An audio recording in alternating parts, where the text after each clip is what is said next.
أعوذ بالله من الشيطان الرجيم. بسم الله الرحمن الرحيم. وما أبرئ نفسي إن النفس لأمارة بالسوء إلا ما رحم ربي إن ربي غفور رحيم. وقال الملك ائتوني به أستخلصه لنفسي فلما كلمه قال إنك اليوم لدينا مكين أمين.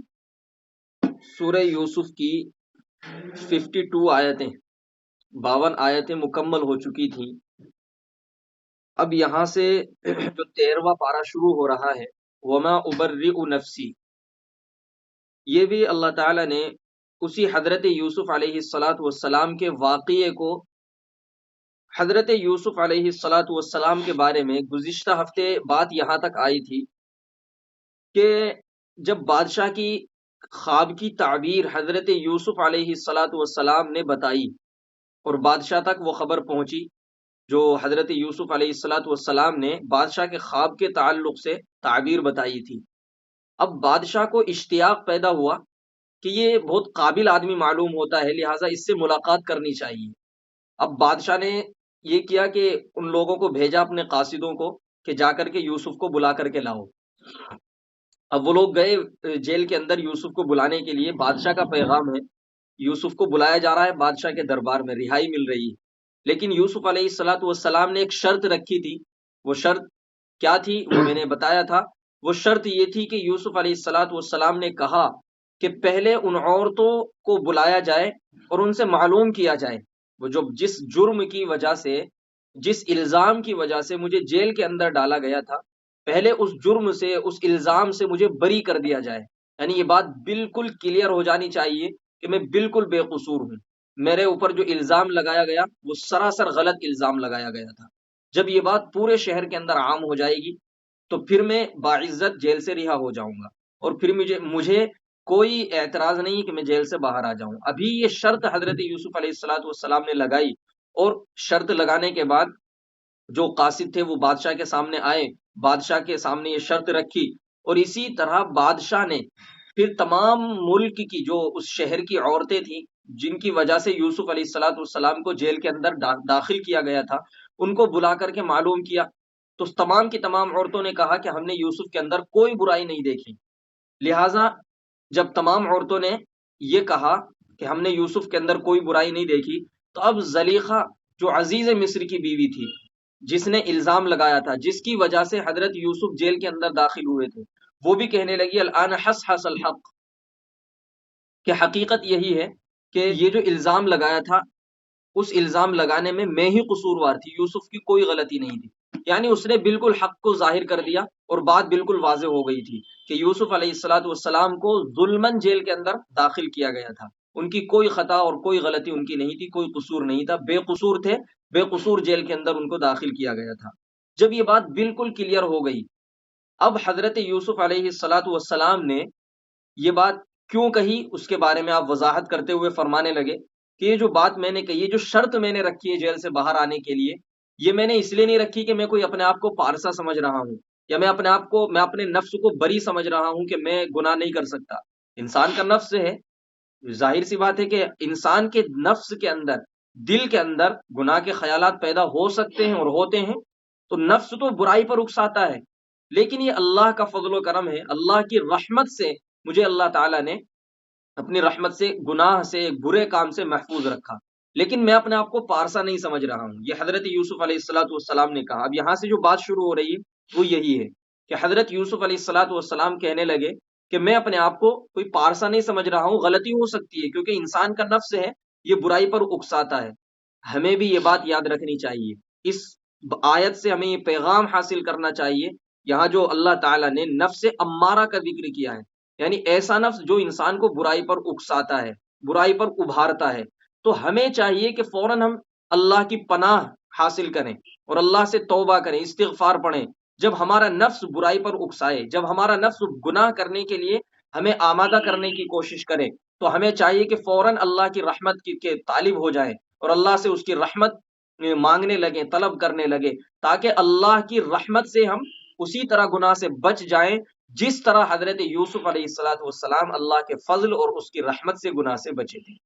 تو ہمیں بھی کوشش کرنی چاہیے کیونکہ نفس ہے، یہ نفس جو اللہ تعالیٰ نے ہمارے ساتھ لگایا ہے نا، یہ شیطان سے بھی زیادہ خطرناک۔ شیطان بہکاتا ہے انسان کو ایک بار شیطان نے بہکا دیا، گناہ کرا دیا، اس کے بعد شیطان کا کام ختم۔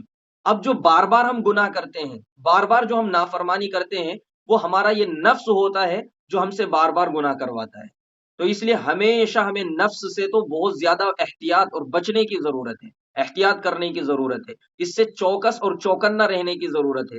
یہ کبھی بھی ہمیں کتنا ہی بڑا کیسا ہی گناہ کرا سکتا ہے، اس لیے ہمیشہ احتیاط کرنی چاہیے کہ ہمارا نفس برائی پر ہمیں اکسائے گا، برائی پر آمادہ کرنے کی کوشش کرے گا، لیکن اصل کامیاب ترین انسان وہ ہے جو نفس کے اکسانے کے باوجود، نفس کے گناہ پر ابھارنے کے باوجود اپنے آپ کو اللہ کی نافرمانی سے بچا لے۔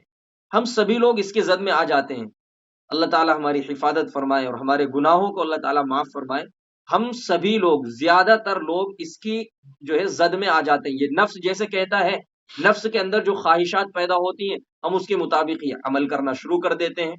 ہم ذرہ برابر بھی نہیں سوچتے ہیں کہ نفس جو ہمیں گناہ پر اکسا رہا ہے، اس سے ہمارا اپنا نقصان ہو رہا ہے، لیکن ہم کر لیتے ہیں گناہ اور اپنا نقصان کر لیتے ہیں۔ جب نقصان ہو جاتا ہے پھر ہمیں افسوس ہوتا ہے۔ اللہ تعالی ہماری حفاظت فرمائے۔ بہرحال تو یہ ہے کہ نفس تو برائی پر اکساتا ہے، لیکن اگر ہم اللہ کی رحمت کے طالب ہو جائیں، اللہ سے اس کی رحمت کی دعا کرنے لگیں، تو اللہ کی رحمت آئے گی اور ہمیں ہمارے نفس کے گناہ سے، خواہشات سے، ناجائز تمناؤں سے وہ اللہ کی رحمت ہمیں بچا لے گی۔ تو اس لیے کوشش کرنی چاہیے۔ آگے فرماتے ہیں، جب حضرت یوسف علیہ الصلاۃ والسلام نے یہ بات کہی، اب بادشاہ نے کہا، اور یہ بات کلیئر ہو گئی کہ حضرت یوسف علیہ الصلاۃ والسلام بالکل بے قصور ہیں، ان کا کوئی قصور نہیں تھا۔ یہ بات پورے شہر کے اندر عام ہو گئی، بچہ بچہ جان گیا کہ یوسف کو بغیر کسی قصور کے جیل کے اندر بند کیا گیا تھا۔ اب حضرت یوسف علیہ الصلاۃ والسلام بالکل الزام سے کیا ہو گئے؟ بری ہو گئے۔ تو اب بادشاہ نے کہا کہ اس کو، یوسف کو میرے پاس لے کر کے آؤ۔ اب حضرت یوسف علیہ الصلاۃ والسلام آئے اور بادشاہ نے یہ کہہ دیا تھا کہ میں اس کو اپنا مشیر بنانا چاہتا ہوں، اپنا یہاں وزیر بنانا چاہتا ہوں، اس کو ایک خاص رتبہ عطا کرنا چاہتا ہوں۔ لہذا بادشاہ نے جب بھیجا لوگوں کو تو وہ حضرت یوسف علیہ الصلاۃ والسلام کو لے کر کے آئے۔ اب بادشاہ حضرت یوسف علیہ الصلاۃ والسلام سے گفتگو کر رہا ہے، آپس میں گفتگو چل رہی ہے دونوں کی، اور بادشاہ آپ کی گفتگو سے اس قدر متاثر ہوا کہ بادشاہ کہنے لگا کہ میں آپ کو اپنے لیے بہت خاص بنانا چاہتا ہوں، یعنی اپنے دربار میں رکھنا چاہتا ہوں، آپ کو ایک عزت اور رتبہ عطا کرنا چاہتا ہوں۔ آپ ہمارے یہاں معتبر ہیں اور آپ امانت دار ہیں، لہٰذا آپ کو بڑے عہدے پر میں فائز کرنا چاہتا ہوں۔ بادشاہ نے کہا، حضرت یوسف علیہ الصلاۃ والسلام نے کہا، بہت اچھی بات ہے، لیکن آپ مجھے ملک کے خزانوں کا مالک بنا دیجیے۔ ملک کے اندر جتنے بھی خزانے ہیں، جو یہ لین دین کا معاملہ ہوتا ہے یا غلے کا معاملہ ہوتا ہے، آپ یہ تمام معاملات میرے سپرد کر دیجئے، میں ان تمام خزانوں کا مالک بن جاؤں گا۔ تو اس کا فائدہ یہ ہوگا، جو حضرت یوسف علیہ الصلاۃ والسلام نے تعبیر بتائی تھی نا کہ آنے والے 7 سالوں میں بہت خوشحالی ہوگی، اور اس کے بعد جو 7 سال آئیں گے پھر قحط سالی کے رہیں گے، وہ خوشحالی کے 7 سال نہیں رہیں گے۔ ہمیں ان 7 سالوں میں ذخیرہ اکٹھا کرنا ہے اگلے 7 سالوں کے لیے۔ یہ حضرت یوسف نے بادشاہ کے خواب کی تعبیر بتائی تھی۔ تو اب کہہ رہے ہیں کہ مجھے غلے پر معمور کر دیجئے، اور مجھے یہ تمام معاملات جو خزانے کے ہیں یہ میرے حوالے کر دیجئے، میرے سپرد کر دیجئے۔ تو اس کا فائدہ یہ ہوگا کہ میں اس کی اچھی طرح سے ایک تو حفاظت کروں گا، اور اس کا نظام چلانا میں جانتا ہوں، اس کے تمام معاملات کیسے آگے لے کر کے چلنے، کیسے حالات آنے والے ہیں، حضرت یوسف علیہ الصلاۃ والسلام جانتے تھے۔ تو اس کے مطابق وہ پھر اسی کے جو غلہ وغیرہ تھا اس کا نظام چلا سکتے تھے، اور اس کی قدرت رکھتے تھے، اس کا علم اللہ تعالیٰ نے آپ کو عطا کر دیا تھا کہ اس کا نظام کیسے چلانا ہے۔ تو حضرت یوسف علیہ الصلاۃ والسلام کو اس چیز پر معمور کر دیا گیا، یعنی آپ کے حوالے کر دیے گئے وہ تمام کے تمام معاملات۔ اب حضرت یوسف علیہ الصلاۃ والسلام کی ایک قدر و منزلت ہے بادشاہ کے دربار کے اندر، وزیر بنا دیا گیا حضرت یوسف علیہ الصلاۃ والسلام کو۔ اب یہ جو 7 سال قحط، یہ خوشحالی کے جو شروع ہوئے ہیں، اس زمانے میں حضرت یوسف علیہ الصلاۃ والسلام نے غلہ تقسیم بھی کیا اور بچا کر کے بھی رکھ لیا۔ کیوں؟ اس لیے کہ آئندہ جو 7 سال آنے والے ہیں، اب ان 7 سالوں میں قحط سالی ہوگی، ان 7 سالوں کے اندر غلہ پیدا نہیں ہوگا، لہٰذا ضرورت پڑے گی تو یہ بچا ہوا غلہ استعمال میں آ جائے گا۔ اب ایسا ہوا کہ جب غلہ ختم ہو گیا، یہ قحط سالی کا زمانہ شروع ہوتا ہے اور پورے ملک کے اندر قحط سالی ہے۔ اب لوگ پریشان ہیں، اناج اور غلہ ان کو نہیں مل پا رہا ہے، تو لوگ بادشاہ کے دربار میں آنے لگے غلہ لینے کے لیے۔ اب بادشاہ کے دربار میں آتے ہیں، لہٰذا صرف مصر کے لوگ ہی نہیں بلکہ باہر سے بھی، شہر کے لوگ ہی نہیں بلکہ باہر سے، کنعان سے اور فلسطین سے بھی لوگ غلہ لینے کے لیے اس بادشاہ کے دربار میں آ رہے ہیں، کیونکہ یہ اس بادشاہ کے دربار کا عام چرچا ہو چکا تھا کہ وہاں پر غلہ تقسیم ہو رہا ہے، اور کچھ سال، ایک سال تک مال کے یعنی قیمت کے بدلے غلہ دیا گیا، پھر اس کے بعد مال کے بدلے غلہ دیا گیا، کچھ بھی مال لے کر کے آئیں اور اس کے بدلے غلہ لے جائیں۔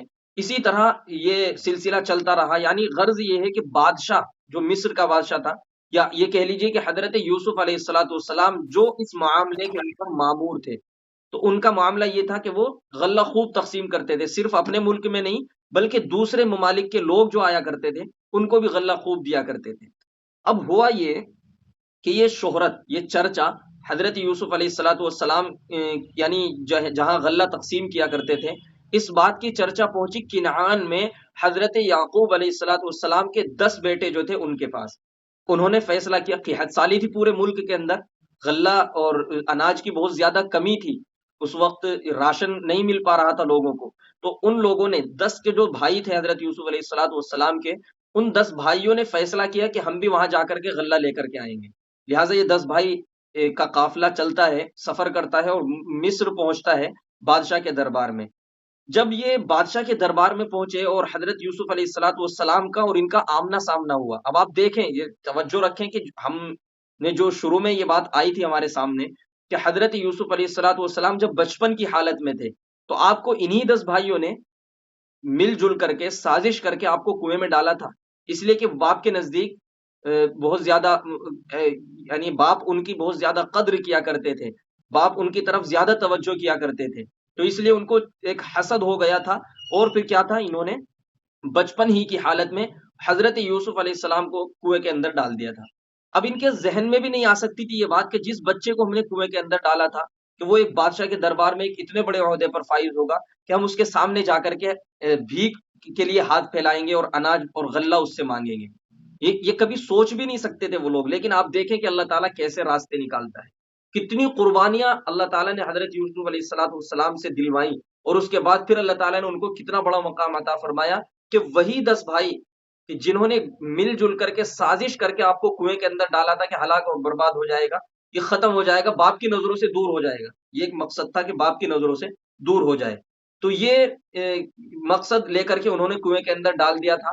اب حضرت یوسف علیہ الصلوۃ والسلام کیسے بادشاہ کے دربار تک پہنچے، پھر کیسے حالات پیش آئے، اب حضرت یوسف علیہ الصلوۃ والسلام کس مقام پر پہنچ گئے کہ یہ 10 کے 10 بھائی جا کر کے حضرت یوسف علیہ الصلوۃ والسلام کے سامنے غلہ لے رہے ہیں اور اناج لے رہے ہیں بادشاہ کے دربار میں جا کر۔ تو اب حضرت یوسف علیہ الصلوۃ والسلام کا اور ان 10 بھائیوں کا جب آمنا سامنا ہوتا ہے تو حضرت یوسف علیہ السلام نے ایک نظر میں ان کو پہچان لیا کہ یہ میرے وہی 10 بھائی ہیں جنہوں نے میرے خلاف سازش کی تھی، لیکن یہ 10 بھائی یوسف علیہ السلام کو پہچان نہیں سکے۔ یوسف علیہ السلام ظاہر ہے کہ بہت بڑے ہو چکے تھے، حضرت یوسف علیہ الصلوۃ والسلام کو ذہن میں رہا کہ میرے 10 بھائی، لیکن وہ کسی طرح نہیں پہچان سکے حضرت یوسف کو۔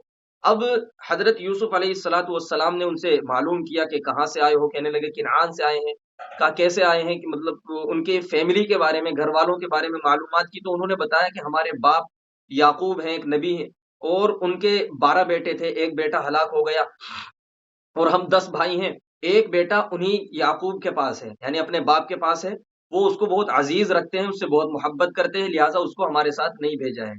اب یہ جو بیٹا حضرت یعقوب علیہ الصلوۃ والسلام کے پاس میں تھا، ان کا نام تھا بنیامین، تو وہ وہی بیٹے تھے جو حضرت یوسف علیہ الصلوۃ والسلام کے حقیقی بھائی تھے۔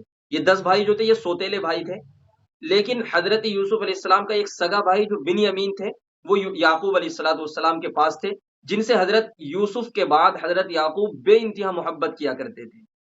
اب حضرت یوسف علیہ الصلوۃ والسلام نے کہا کہ اس بار تو ہم تمہیں غلہ دے رہے ہیں، لیکن آئندہ جب یہاں آؤ گے غلہ لینے کے لیے تو ہم غلہ اس شرط پر دیں گے کہ آپ اپنے اس بھائی کو لے کر کے آئیں گے جو بھائی ابھی آپ تمہارے باپ کے پاس میں ہے، یعنی جس بھائی کو ابھی نہیں لائے ہو، جب تک وہ بھائی ہمارے سامنے نہیں آئے گا، اس دربار میں نہیں لاؤ گے، تب تک آپ کو آئندہ غلہ نہیں ملے گا۔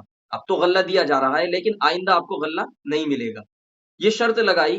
اور جب ان کو غلہ دیا گیا، ان کے جو سواریاں تھیں ان پر غلہ لادا گیا بوریوں میں یا جو بھی سامان ہوگا، تو حضرت یوسف نے اپنے جو درباری تھے، جو ان کے چاکر تھے، جو نوکر تھے اس وقت، تو ان کو یہ حکم دیا کہ جو سامان لائے، سامان کے بدلے اناج لینے کے لیے آئے تھے، اس زمانے میں سامان کے بدلے اناج دیا جا رہا تھا، تو حضرت یوسف علیہ السلام نے حکم دیا کہ یہ جو سامان لے کر کے آئے ہیں ان کا سامان لے جا کر کے انہی کے غلے کے اندر رکھ دو، اور اتنی چپکے سے رکھنا ہے کہ ان کو پتہ نہ چل پائے، یعنی پوشیدہ طور پر آپ کو یہ سامان جو یہ لے کر آئے جس کے بدلے انہوں نے غلہ خریدا ہے، لے جا کر کے انہی کے سامان انہی کے غلے کے اندر اس طرح چھپا دو کہ ان کو پتہ نہ چل پائے۔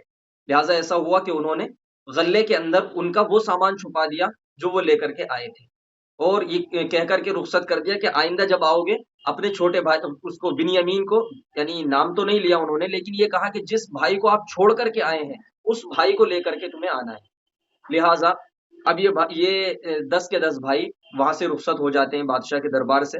اب یہ اپنے باپ کے پاس یعنی حضرت یعقوب علیہ السلام کے پاس پہنچتے ہیں۔ اب دیکھیں، ذہن میں رکھیں کہ کیا واقعہ چل رہا ہے، حضرت یوسف علیہ السلام کہاں سے کہاں پہنچے اور کیسے ان 10 بھائیوں سے بات چیت ہو رہی۔ ان 10 بھائیوں نے آپ کو پہچانا نہیں کہ یہ ہمارا ہی بھائی ہے جس کو ہم نے کنویں کے اندر ڈال دیا تھا، ان کے ذہن کے اندر بھی یہ بات نہیں آئی۔ لہٰذا اب یہ اپنے باپ حضرت یعقوب علیہ السلام کے پاس پہنچے اور کہنے لگے کہ ابا جان، اس بار تو ہمیں غلہ مل گیا ہے بادشاہ سے، لیکن آئندہ ایک شرط پر ہمیں غلہ ملے گا، اگر ہم نے وہ شرط پوری نہیں کی تو غلہ ہمیں نہیں ملے گا، محروم کر دیا جائے گا۔ بلکہ یہ کہہ دیا تھا حضرت یوسف علیہ السلام نے کہ غلہ اسی وقت ملے گا جب تم اس کے اپنے بھائی کو لے کر کے آؤ گے، اگر اس کو نہیں لاؤ گے تو صرف یہ نہیں کہ غلہ نہیں ملے گا بلکہ میرے قریب آنے کی بھی آپ کو اجازت نہیں ہوگی۔ اتنی سخت تاکید کی تھی حضرت یوسف علیہ السلام نے کہ اب اس کو اپنے بھائی کو لانا ہی پڑے گا، نہیں لائے تو دربار میں آنے تک کی اجازت نہیں ہوگی تمہیں۔ اب انہوں نے جا کر کے اپنے باپ سے کہا کہ آئندہ تو ہم اپنے بھائی کو لے کر ہی جائیں گے تاکہ ہمیں غلہ مل سکے۔ تو اب ایسا ہوا، ان کے باپ نے چونکہ پہلے دیکھ چکے تھے کہ حضرت یوسف علیہ السلام کے ساتھ کیا معاملہ انہوں نے کیا تھا، 10 بھائیوں نے یہی محبت کا ایک جھانسا دے کر کے یوسف علیہ السلام کو لے کر کے گئے تھے اور لے جا کر کے کیا کر دیا تھا، غائب کر دیا ان کو۔ تو حضرت یعقوب کو ڈر تھا، کہنے لگے کہ میں تم پر کیسے بھروسہ کر لوں جبکہ تم میرے ساتھ ایک بار یہ معاملہ اس کے بھائی کے ساتھ کر چکے ہو کہ تم اسی طرح محبت میں اس کو لے کر کے گئے اور مجھے یقین دلایا، بھروسہ دلایا، اور پھر میرا وہ بھروسہ تم نے توڑ دیا۔ تو اب میں تمہارے اوپر اپنے اس بیٹے کے بارے میں کیسے یقین کر لوں، تمہارے اوپر کیسے بھروسہ کر لوں۔ تو اسی طرح انہوں نے یقین دلانے کی کوشش کی کہ ابا جان آپ ہمارا یقین تو کریں کہ بادشاہ پھر ہمیں غلہ نہیں دے گا۔ لہٰذا حضرت یعقوب علیہ السلام نے کہا پھر اس کے بعد کیا ہوا، جب یہ بات چل رہی تھی انہوں نے سامان اپنا کھولا جو غلہ لے کر کے آئے تھے۔ اب جب غلہ کھولا تو دیکھا کہ اس میں تو وہ سامان ہمارا واپس کر دیا گیا ہے کہ جو ہم لے کر کے گئے تھے، جو ہم نے بادشاہ کو کے دربار میں پیش کیا تھا غلہ لینے کے لیے، تو وہ سامان ہمارا ہمیں ہی واپس کر دیا گیا۔ تو خوش ہو کر کے پکار اٹھے، کہنے لگے کہ ابا جان اب ہمیں اور کیا چاہیے بتائیے، یہ سارا کا سارا سامان ہمارا ہمیں واپس کر دیا گیا ہے، اب ہمیں اس کے علاوہ اور کیا چاہیے؟ اب تو ہمیں بن یمین کو لے کر ہی جانا پڑے گا تاکہ ہمیں مزید غلہ مل سکے، اور ہم جا کر کے بادشاہ سے کہیں گے کہ وہ سامان ہمارا کیوں واپس کیا ہے۔ اور حضرت یوسف علیہ السلام نے جو سامان واپس کیا تھا نا، اس کی بھی ایک بہت بڑی وجہ یہی تھی، ان کے ذہن میں یہی تھا، حضرت یوسف نے یہ سوچا تھا کہ میں یہ سامان واپس کر دوں گا، یہ جا کر کے گھر دیکھیں گے اور دیکھ کر کے پھر یہ واپس آنے میں جلدی کریں گے کہ ہمارا سامان کیوں واپس کر دیا گیا تھا۔ تو اس لیے حضرت یوسف نے وہ سامان رکھوایا تھا، لہٰذا انہوں نے کہا کہ ابا جان اب تو ہمیں اپنے بھائی کو لے جانا ہی پڑے گا تاکہ ہمیں غلہ مل سکے، اور جب ہم اپنے بھائی کو لے کر کے جائیں گے تو ہو سکتا ہے اس کے صدقے میں، اس کے طفیل میں ہمیں اور زیادہ غلہ مل جائے، بہت زیادہ غلہ مل جائے، ایسا ہو سکتا ہے اس کے جانے سے غلہ کا زیادہ مل جانا یہ ہمارے لیے آسان ہو جائے گا۔ تو حضرت یعقوب علیہ السلام نے اب ایک شرط رکھی، اور شرط یہ کہ میں بھیج تو دوں گا تمہیں اس بیٹے کو، لیکن تمہیں اللہ کے نام پر عہد اور پیمان کرنا ہوگا، وعدہ کرنا ہوگا اللہ کی قسم کھا کر کے، اللہ کی قسم کھا کر کے تم وعدہ کر لو کہ اس کی پوری حفاظت کریں گے، کسی طرح بھی اس کو نقصان نہیں پہنچنے دیں گے، تو پھر میں تمہارے ساتھ اس کو روانہ کر دوں گا۔ لہٰذا انہوں نے جو ہے وہ عہد و پیمان کر لیا۔ حضرت یعقوب نے کہا کہ ایسا ہو سکتا ہے کہ کوئی ایسا عذر پیش آ جائے جس میں تم بے بس ہو جاؤ یا تمہیں ہی سب کو گھیر لیا جائے تو ایک الگ بات ہے، لیکن حتی الامکان تمہیں اس کی حفاظت کرنی پڑے گی، تم اس بات کا عہد کرو اللہ کی قسم کھا کر کے۔ لہٰذا انہوں نے اللہ کی قسم کھا کر کے اللہ کے نام پر انہوں نے عہد کر لیا حضرت یعقوب علیہ الصلاۃ والسلام سے۔ اب ہوا یہ کہ یہ حضرت یعقوب علیہ الصلاۃ، اب ایک زمانہ گزر گیا، اب یہ دوبارہ بادشاہ کے دربار میں غلہ لینے کے لیے جانے کی تیاری کر رہے ہیں۔ تو اب حضرت یعقوب علیہ السلام نے ان کو نصیحت کی کہ دیکھو تم ایک جماعت ہو اور تم بہت طاقتور، تمام کے تمام بھائی تمام طاقتور تھے۔ تو حضرت یعقوب نے سوچا کہ کہیں ایسا نہ ہو کہ یہ سب ایک ساتھ جائیں تو کسی کی نظر لگ جائے، کیونکہ نظر کا لگنا تو حق ہے۔ لیکن حضرت یعقوب علیہ الصلاۃ والسلام نے بعد میں پھر یہ بھی کہہ دیا کہ یہ تو اللہ کی مشیت سے ہوتا ہے، لیکن نصیحت کی کہ تم ایک ساتھ ایک دروازے سے داخل مت ہونا، بلکہ جب شہر میں داخل ہو بادشاہ کے تو وہاں الگ الگ مختلف دروازوں سے داخل ہونا ہے تمہیں شہر کے اندر، تاکہ کسی کی نظر نہ لگ جائے۔ لیکن پھر بعد میں کہہ دیا کہ تمام کے تمام معاملات ویسے تو اللہ کی مشیت سے ہی ہوتے ہیں، لیکن احتیاط پھر بھی ضروری ہے۔ کہنے لگے کہ ویسے تو یہ میں اللہ ہی پر بھروسہ کرتا ہوں، لیکن تمہیں جو ہے وہ مختلف دروازوں سے داخل ہونا ہے شہر کے اندر۔ اب یہ بھائی حضرت یوسف علیہ السلاۃ والسلام کے جو 11 بھائی تھے، یہ 11 کے 11 بھائی کا قافلہ روانہ ہوتا ہے اور پھر مصر کے اندر بادشاہ کے دربار میں پہنچتا ہے۔ آج کا جو پورا رکوع ہے، پورے 2 صفحے ہیں، اس کا خلاصہ یہ میں نے عرض کیا ہے۔ اب اس سے آگے کیا معاملہ پیش آیا وہ انشاءاللہ آگے آئے گا، تو ابھی اس کا ترجمہ ہم دیکھ لیتے ہیں شروع سے کیا واقعہ ہے۔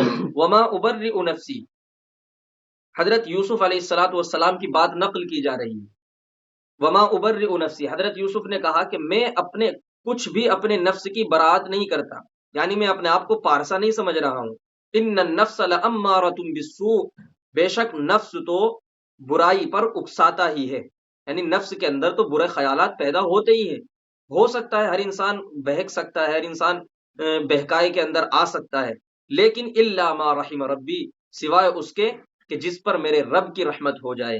ان ربی غفور الرحیم، بے شک میرا رب معاف کرنے والا ہے، رحم کرنے والا ہے۔ وقال الملک، اور بادشاہ نے کہا، ملک کا مطلب ہوتا ہے بادشاہ۔ قال، بادشاہ نے کہا، ائتونی بہ، اس کو میرے پاس لے کر آؤ۔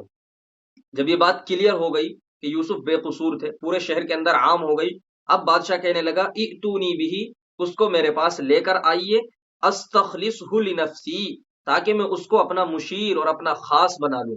فلما کلمہ، جب یوسف علیہ السلام نے اس بادشاہ سے گفتگو کی، قالا، تو بادشاہ کہنے لگا، انک الیوم لدینا مکین امین، آج سے آپ ہمارے دربار میں بڑے معتبر آدمی ہیں اور امین اور امانت دار بھی ہیں، یعنی آپ ایک بڑے عہدے پر فائز کیے جا رہے ہیں۔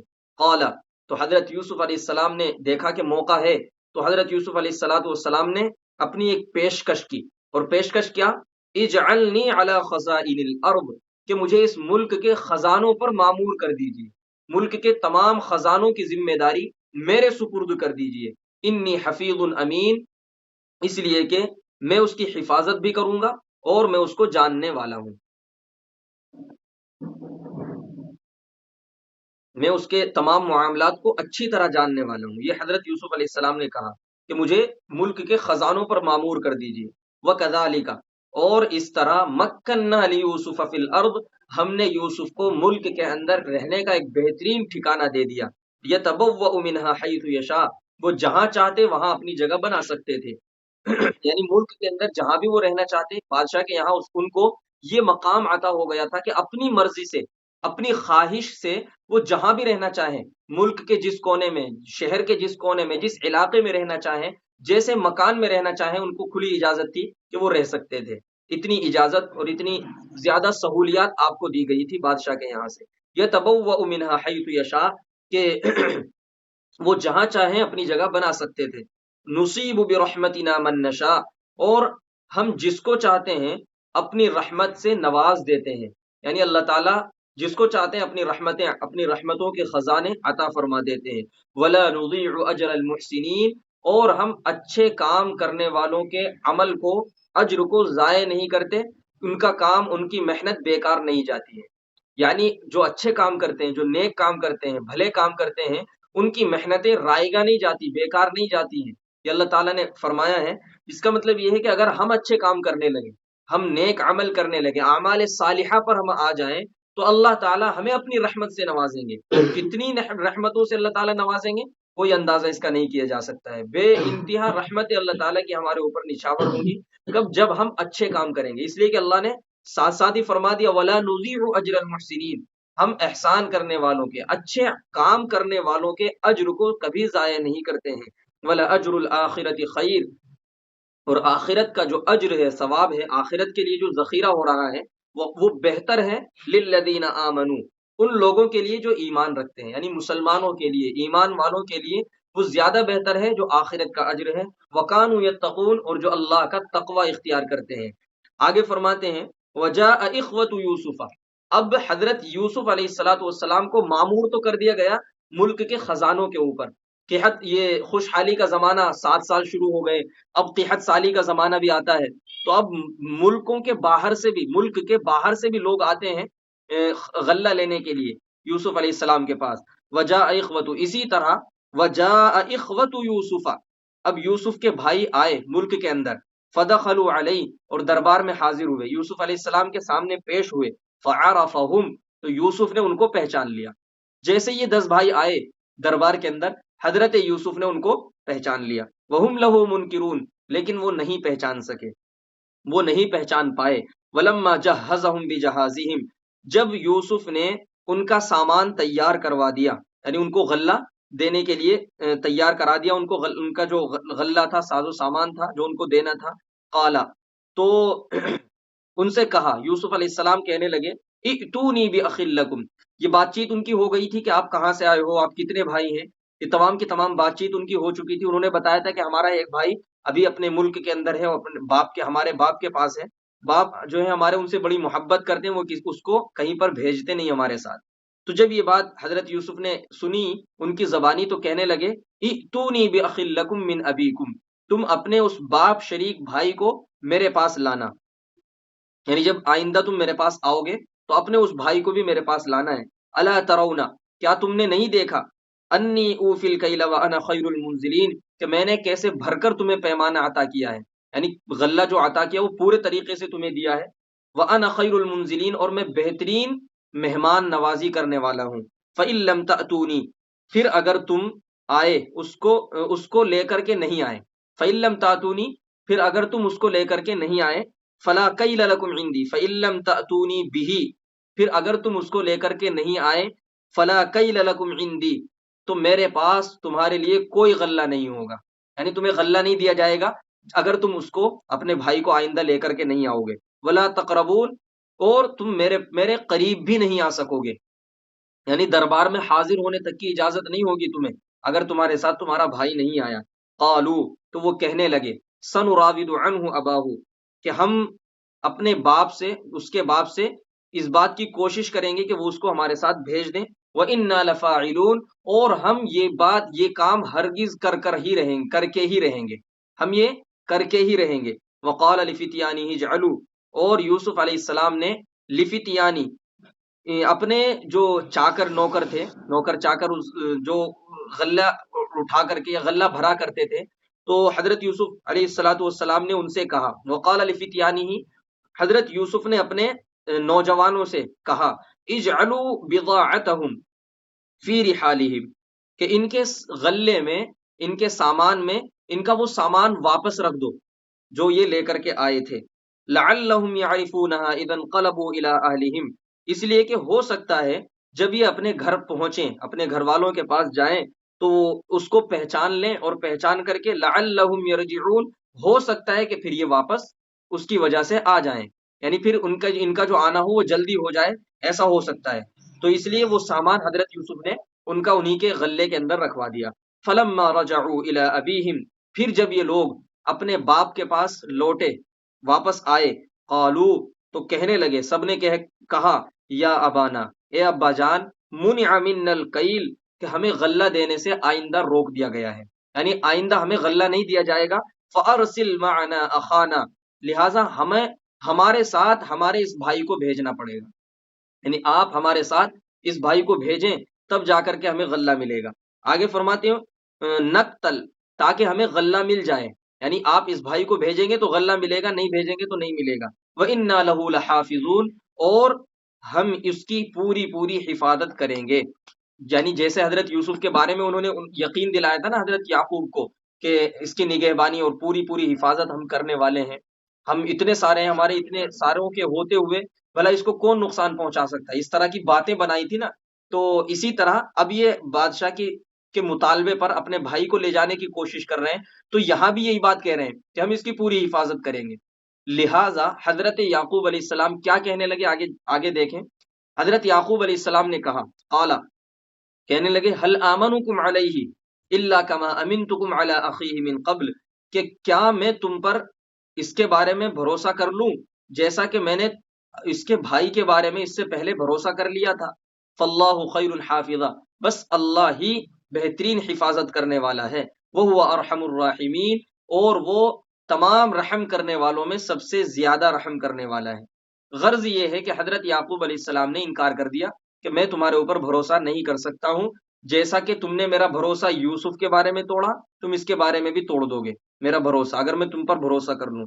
ولما فتحوا، اب آپ دیکھیں، ولما فتحوا، اب انہوں نے سامان کھولا، اور جب انہوں نے وہ کھولا اپنا سامان، ولما فتحوا متاعهم وجدوا بضاعتهم ردت الیہم، تو انہوں نے وہ سامان اس کے اندر پایا جو ان کو لوٹا دیا گیا، یعنی جو سامان وہ لے کر کے گئے تھے غلہ خریدنے کے لیے، تو وہ سامان ان کو لوٹا دیا گیا، تو انہوں نے وہی سامان اس غلے کے اندر پایا۔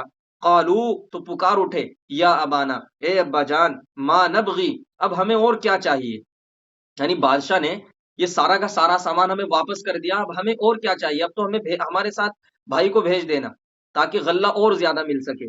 ہذہ بضاعتنا ردت الینا، یہ تو وہ سامان ہے جو ہمیں ہمارا لوٹا دیا گیا ہے۔ ونمیر اہلنا، اب ہم جائیں گے اپنے گھر والوں کے لیے غلہ لینے کے لیے۔ ونحفظ اخانا، اور ہم اپنے بھائی کی پوری حفاظت کریں گے۔ ونزداد کیل بعیر، اور ہو سکتا ہے ونزداد کیل بعیر، اور ہم اضافے کے ساتھ غلہ لے کر آئیں گے۔ ذالک کیل یسیر، اور یہ اضافے کے ساتھ غلے کا مل جانا یہ بہت آسان ہے، یعنی اگر بھائی کو تم نے بھیج دیا تو پورا پورا اضافے کے ساتھ بڑھا کر کے ہمیں غلہ ملے گا۔ قالا، یعقوب علیہ السلام کہنے لگے، لن ارسلہ معکم، میں تمہارے ساتھ اس کو ہرگز نہیں بھیجوں گا، حتی تؤتونی موثقا من اللہ، یہاں تک کہ تم اللہ کے نام پر عہد اور پیمان کر لو، یعنی اللہ کی قسم کھا کر کے تم وعدہ کر لو گے تو میں تمہارے ساتھ بھیج دوں گا، ورنہ نہیں بھیجوں گا۔ حتی تؤتونی موثقا من اللہ، یہاں تک کہ تم اللہ کے نام پر عہد و پیمان کر لو، لتأتننی بہ، تاکہ میں اس کو تمہارے ساتھ بھیج لوں، الا ان لتأتننی بہ، سوری میں نے غلط کر دیا اس کا ترجمہ، لتأتننی بہ، تاکہ تم اس کو میرے پاس لوٹا کر کے لے آؤ، یہ ہے لتأتننی بہ، تم اللہ کے نام پر عہد و پیمان کرو، لتأتننی بہ، تاکہ تم اس کو لوٹا کر میرے پاس لاؤ، یعنی جس طرح بحفاظت تم لے کر جاؤ گے اسی طرح مجھے واپس چاہیے، اس بات کا عہد و پیمان کر لو۔ تو انہوں نے قسم کھائی، الا ان یحاط بکم، مگر یہ کہ تم سبھی کے سب گھیر لیے جاؤ، یعنی اگر کوئی ایسی آفت مصیبت آ جائے کہ تم سب کے سب ہی وہاں گھیرے میں آ جاؤ، گھیر لیے جاؤ، تو پھر تو تمہارا عذر ہے، پھر مجبوری ہے، پھر اس کے بارے میں تم سے سوال نہیں کیا جائے گا۔ لیکن اگر تم بخیریت واپس آ گئے اور تمہارا بھائی نہیں آیا تو پھر تم سے سوال کیا جائے گا، اس بات کی قسم کھاؤ کہ تم اس کو واپس لے کر کے آئیں گے۔ حتی تؤتونی موثقا من اللہ لتأتننی بہ الا ان یحاط بکم فلما آتوہ موثقہم، انہوں نے اللہ کے نام پر عہد کر لیا، قسم کھا لی کہ ہم آپ کے ساتھ آپ کے اس بیٹے کو لے کر کے واپس آئیں گے۔ قال اللہ علی ما نقول، تو یعقوب علیہ السلام نے کہا، اللہ علی ما نقول وکیل، کہ ہمارے قول پر اللہ ہی ہمارا مددگار ہے، اللہ ہی ہمارا کارساز ہے، اللہ جاننے والا ہے۔ وقال، اور حضرت یعقوب نے جاتے ہوئے جب یہ بیٹے رخصت ہو رہے ہیں تو اب حضرت یعقوب نے کہا، یا بنی، اے میرے بچوں، لا تدخلوا من باب واحد، تم ایک دروازے سے داخل مت ہونا، سب کے سب ایک دروازے سے کبھی داخل مت ہونا، وادخلوا من ابواب متفرقہ، بلکہ الگ الگ اور متفرق دروازوں سے داخل ہونا ہے۔ لا وما اغنی عنکم من اللہ من شیء، اور میں تمہارے بارے میں کچھ نہیں کر سکتا، من اللہ من شیء، اور میں تمہارا کچھ نہیں کر سکتا اللہ کی مشیت کے سامنے. یعنی اگر اللہ کی مشیت کچھ اور ہوگی تو پھر تو وہ ویسا معاملہ ہو کر کے رہے گا. ان الحکم الا للہ، اس لیے کہ حکم تمام کے تمام اللہ ہی کے ہیں. یعنی تمام کا تمام حکم جو چلتا ہے وہ اللہ ہی کا ہے. اللہ کے علاوہ کسی کا حکم نہیں چلتا، کسی کی قدرت، کسی کی مشیت نہیں چلا کرتی ہے. لہٰذا جو ہوگا وہ تو ہو کر کے رہے گا، جو اللہ تعالیٰ چاہے گا، جو اللہ تعالیٰ کی مشیت میں ہوگا. لیکن پھر بھی احتیاط یہ کرنی ہے کہ تمہیں ایک دروازے سے ہرگز داخل نہیں ہونا، بلکہ ملک کے الگ الگ دروازوں سے تمہیں داخل ہونا ہے. علیہ توکلت، اور میں نے اسی پر بھروسہ کر لیا ہے. وعلیہ فلیتوکل المتوکلون، اور بھروسہ کرنے والوں کو اسی پر بھروسہ کرنا چاہیے. یعقوب علیہ السلام کی زبانی ایک نصیحت ہمیں دی گئی ہے، یہ قرآن میں جو بیان کی گئی ہے، اس سے ہمیں پیغام حاصل کرنا چاہیے. کیا پیغام؟ کہ حضرت یعقوب نے کہا نا کہ میں صرف اللہ پر بھروسہ رکھتا ہوں، اور ہر بھروسہ کرنے والا، یعنی جو بھی کسی پر بھروسہ کر سکتا ہو تو اس کو اللہ ہی پر بھروسہ کرنا چاہیے. اور جب ہم اللہ پر بھروسہ کرتے ہیں تو پھر اللہ پر کیا ہوا بھروسہ کبھی ہمارا ٹوٹتا نہیں. اس دنیا میں آپ کسی پر بھی بھروسہ کر کے دیکھ لیں، ایک نہ ایک دن وہ بھروسہ ٹوٹ جاتا ہے. دنیا کے لوگ آپ کا بھروسہ توڑ سکتے ہیں اور توڑ دیتے ہیں، لیکن اللہ تعالی کے اوپر اگر آپ بھروسہ کر لیں تو اللہ تعالیٰ کے اوپر جو آپ نے بھروسہ کیا، جس معاملے میں بھی آپ نے بھروسہ کیا، وہ بھروسہ آپ کا کبھی نہیں ٹوٹے گا. اس لیے ہمیشہ توکل کرنا ہے، بھروسہ کرنا ہے تو اللہ کی ذات پر کریں. دنیا میں دنیا کے لوگوں پر، دنیا کے اوپر کبھی بھی بھروسہ نہیں کرنا چاہیے. انسان امید کسی سے نہیں رکھنی چاہیے. امید بھی رکھیں تو صرف اللہ سے. امید اگر کسی اور سے رکھیں گے، دنیا کے اندر دنیا کے لوگوں سے امید رکھیں گے، تو ظاہر سی بات ہے 100% ہماری امیدیں ٹوٹنی ہیں. امیدیں ٹوٹیں گی، تکلیف ہوگی، پھر کیا ہوتا ہے، لوگوں کو شکوے شکایتیں ہوتی ہیں. تو اس لیے آپ دروازہ ہی بند کر دیں اس چیز کا کہ آپ کسی سے امید رکھیں اور پھر وہ آپ کی امید توڑ دیں، پھر آپ کو تکلیف ہو، پھر آپ اس کی شکایتیں کرتے پھریں، پھر بعد میں کیا ہو کہ آپس میں دشمنالیاں ہو جائیں، پھر جھگڑے فساد شروع ہو جائیں. تو اس سے بہتر ہے کہ آپ کسی سے امید ہی مت رکھو، خیر کی امید کسی سے مت رکھو. کوئی کسی کا بھروسہ نہیں، کوئی آپ کو کب تکلیف پہنچا دے، کب آپ کا بھروسہ توڑ دے. اس لیے ہمیشہ اپنے آپ کو ٹوٹنے کے لیے تیار رکھنا چاہیے کہ اس دنیا کے اندر کوئی بھروسے کے قابل نہیں ہے. ہاں البتہ یہ ہے کہ بہت سے لوگ ہوتے ہیں جو پورے پورے بھروسے مند ہوتے ہیں، لیکن ان کا انکار نہیں کیا جا سکتا ہے. لیکن حقیقی جو بھروسہ کرنا ہے وہ اللہ ہی کی ذات پر کرنا ہے. بہت سے لوگ ہوتے ہیں جو بڑے وعدے کے سچے ہوتے ہیں، وعدے کے پکے ہوتے ہیں، اور بھروسہ ٹوٹنے نہیں دیتے ہیں. ایسے بھی لوگ آپ کو مل جائیں گے تو ان کی قدر کرنی چاہیے. اگر آپ کو ایسے لوگ، ایسے دوست میسر ہیں جو آپ کا بھروسہ ٹوٹنے نہیں دیتے ہیں، آپ کے بھروسے پر کھرا اترتے ہیں، پورے اترتے ہیں، تو آپ ایسے لوگوں کی قدر کریں. اس دنیا کے اندر ایسے لوگ آپ کو ملیں گے نہیں، بہت کم تعداد میں ایسے لوگ آپ کو ملیں گے. اس لیے ہمیشہ بھروسہ جو کرنا ہے، حقیقی بھروسہ، وہ اللہ ہی کی ذات پر کرنا چاہیے. اللہ تعالیٰ صحیح سمجھ کی، عمل کی توفیق نصیب فرمائے. آج یہ واقعہ یہیں تک ہمارا آیا ہے. انشاءاللہ آئندہ ہفتے اس کا جو واقعہ ہے وہ اگلا مرحلہ آئے گا، اور بڑا انٹرسٹنگ واقعہ ہے. ابھی جو آگے آنے والا ہے بہت زیادہ انٹرسٹنگ واقعہ ہے، آپ سنیں گے انشاءاللہ لطف اندوز ہوں گے، پورا پورا فائدہ ہمیں حاصل ہوگا اس کا. لیکن شرط یہی ہے کہ ہمیں جو سننا ہے وہ اخلاص کے ساتھ عمل کی نیت سے سنیں گے تو انشاءاللہ فائدہ ہوگا. تو عمل کے جو ہے اپنی زندگی کے اندر ایک تو عمل کرنے کی کوشش کیا کریں، جو بھی باتیں سامنے آئیں ان پر عمل پیرا ہونے کی کوشش کرنی چاہیے. دوسری بات، ہمارے دلوں کے اندر اخلاص ہونا چاہیے. اخلاص کے ذریعے سے دلوں کو نورانیت حاصل ہوتی ہے. اخلاص جب انسان کے اندر نہیں ہوتا تو بے برکتی ہوتی ہے، پھر انسان کا دل اکتانے لگتا ہے کسی بھی عمل سے. اس عمل سے بھی دل اکتاتا ہے جس عمل کو وہ کر رہا ہے کہ جس کے اندر اخلاص نہیں ہے. اگر اخلاص پیدا ہو جائے نا کسی بھی عمل کے اندر، چھوٹے سے چھوٹا عمل، زیادہ بڑا عمل کرنے کی ضرورت نہیں، ایک چھوٹا سا عمل آپ کو اخلاص کے ساتھ بہت اونچے مقام تک لے جا سکتا ہے. اس لیے اخلاص پیدا کرنے، اخلاص کا مطلب آپ سمجھتے ہوں گے. اخلاص کا مطلب یہ ہے کہ اپنی ذاتی فائدے کے لیے کوئی کام نہیں کرنا، کسی کو دکھانے کے لیے کوئی کام نہیں کرنا. کرنا ہے تو صرف اللہ کی ذات کے لیے، اللہ کو راضی کرنے کے لیے کام کرنا ہے. یہ اخلاص کہلاتا ہے. ایک ہوتا ہے، اس سے اونچا درجہ ہوتا ہے للہیت. للہیت کہتے ہیں، یہ اخلاص کہتے ہیں کہ انسان ثواب حاصل کرنے کے لیے بھی کوئی کام کرے، جنت حاصل کرنے کے لیے کوئی کام کرے، جہنم سے پناہ مانگنے کے لیے، جہنم سے بچنے کے لیے کوئی کام کرے، یعنی میں جو عمل کر رہا ہوں، اگر میں جنت کی تلاش میں، جنت کی طلب میں، جنت کے لالچ میں، آپ کہہ دیجیے جنت کے لالچ میں میں کوئی بھی کام کر رہا ہوں، یا جہنم سے کے خوف سے کوئی کام کر رہا ہوں، تو اس کا مطلب یہ ہے کہ یہ بھی اخلاص ہے۔ لیکن اس سے اونچے درجے کی چیز ہوتی ہے للہیت۔ للہیت کا مطلب یہ ہوتا ہے خالص اللہ کی رضا کے لیے کوئی کام کرنا، یعنی اس کے اندر جنت اور جہنم کا بھی کوئی ذکر نہ ہو، کہیں سے کہیں تک خیال بھی نہ ہو دل کے اندر، جنت کا نہ لالچ ہو نہ جہنم کا خوف ہو، بس یہ تمنا ہو کہ میرا اللہ مجھ سے راضی ہو جائے، اللہ مجھے مل جائے۔ اس نیت سے اگر آپ کوئی بھی عمل کریں گے تو یہ عمل آپ کو بہت اونچے مقام پر لے جائے گا۔ تو کوشش کریں گے انشاءاللہ اخلاص پیدا کریں، اس سے بڑھ کر کے للہیت اپنے دل کے اندر پیدا کریں۔ اللہ تعالیٰ صحیح سمجھ کی عمل کی توفیق نصیب فرمائے۔